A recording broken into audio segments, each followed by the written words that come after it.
Bonsoir, aujourd'hui on vous invite dans le cadre prestigieux et antique des arènes de Cimiez à Nice pour découvrir ou redécouvrir Le Vieil Homme et la Mer, chef-d'œuvre culte d'Ernest Hemingway. Ce spectacle ouvre la deuxième édition du Festival des Tragédies organisé par Muriel Mayet-Holtz. Elle nous en parlera dans quelques instants, mais tout de suite, place au spectacle et à ce chef-d'œuvre, Le Vieil Homme et la Mer. Aujourd'hui, c'est le 85e jour et il devrait être faste pour ma pêche.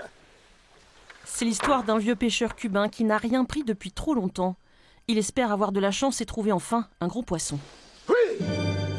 Son vœu a été entendu, mais la pêche va vite tourner au combat. Si loin au large, à cette époque de l'année, il doit être énorme. Dieu fait ce qu'il morde. Il ne peut pas être reporté. Seigneur, c'est pas possible. Seigneur. Il faut tenir ferme la ligne face à un espadon qui agonise pendant des heures. Des mouvements répétés en plein soleil pour trouver la bonne gestuelle. C'est toi qui tires, et après c'est lui qui tire et c'est toi qui le suis. Il faut que ce soit ensemble, hein. Et la directrice du Théâtre National de Nice a décidé de mettre en scène ce chef-d'œuvre de la littérature qu'il a fallu adapter pour le théâtre. C'est un comédien qui s'en est chargé en reprenant 90% du roman d'Hemingway. C'est l'histoire de quelqu'un qui est racontée. C'est ma petite astuce d'adaptation, c'est que je le passe au discours direct pour que ce soit lui qui raconte ce qui lui arrive en direct. Mais voilà comment j'ai fait. J'ai suivi le rythme naturel du roman et je l'ai comme plutôt mis au présent de la scène. Courageux, obstiné, orgueilleux, le pêcheur livre une bataille éreintante contre lui-même et la nature. À la fin, il s'identifie au poisson. C'est son compère, c'est son ami, c'est son frère. D'ailleurs, c'est lorsque les requins commencent à manger la carcasse du poisson, la chair du poisson, pour laisser que la carcasse. C'est comme si ça lui arrivait à lui. C'est une phrase qui dit « J'ai l'impression que c'est moi qu'on mutilait, qu'on attaquait. » Un dernier requin apparut qui s'attaqua à la tête, puis il lâcha prise et s'éloigna. C'était le dernier requin de la meute. Le texte était magnifiquement écrit.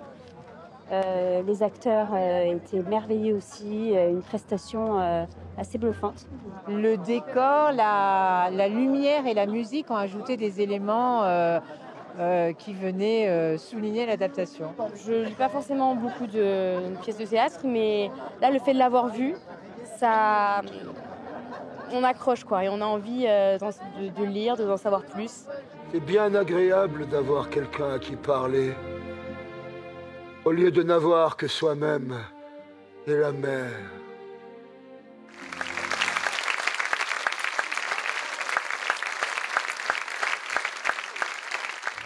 Bonsoir Muriel Mayet-Holtz, merci d'être avec nous. Pourquoi avoir choisi Le Vieil Homme et la Mer d'Hemingway ? d'abord pour faire un cadeau à Laurent Prévost, qui est un acteur que j'admire, et il faut toujours donner un rôle comme un défi à un acteur. Deuxièmement, parce que j'avais envie d'accompagner le projet de la ville, de recevoir l'UNOC. Je pense que c'était une bonne occasion. Le sommet des océans. Le sommet des océans, exactement. Et puis, parce que c'est un chef-d'œuvre sur la célébration de la vie. C'est-à-dire que c'est un texte admirable qui laisse le spectateur ou le lecteur choisir. Est-ce que ce vieil homme, est-ce que ce héros, il a gagné contre le poisson ou est-ce qu'il a perdu contre les requins? Et il dit une phrase extraordinaire, l'homme peut être détruit, mais pas anéanti. Il y a des scènes de pêche assez rocambolesques dans ce chef-d'œuvre, mais c'est aussi une bataille intérieure de ce vieil homme, de ce pêcheur cubain. C'est un rendez-vous d'un homme avec lui-même, seul, dans une toute petite barque sur cet immense océan. C'est un homme qui se donne un défi et qui le réussit d'une certaine façon et qui le rate d'une autre façon. Et une tragédie, qu'est-ce que c'est? Un moment de bascule dans la vie qui ne permettra pas de retour en arrière. Alors, il y a d'abord la mort. Assez souvent, c'est le ressort, oui. Mais ça peut être aussi un choix. C'est pour ça que vous avez voulu créer ce festival. C'est la 2e édition cette année. Et on pourra voir, réécouter Phèdre, l'Iliade dans ces arènes de Cimiez.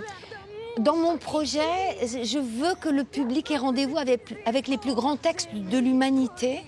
Et pour moi, la tragédie, c'est fondamental parce que ça catalyse nos peurs, nos grandes émotions.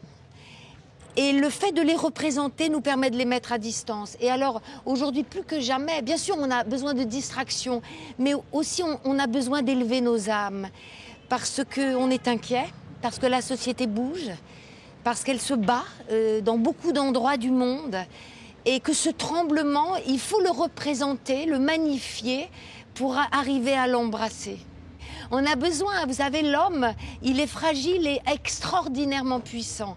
Et on a besoin des poètes pour mettre des mots sur le monstre dont on est capable et aussi la beauté de ce qu'un homme peut faire. Merci Muriel Mayet-Holtz pour cette proposition, ces tragédies. Comme vous le savez, il est d'usage de terminer avec une citation. C'est Albert Schweitzer qui nous dit « La tragédie de la vie est ce qui meurt à l'intérieur d'un homme pendant qu'il vit ». Belle soirée et bon spectacle.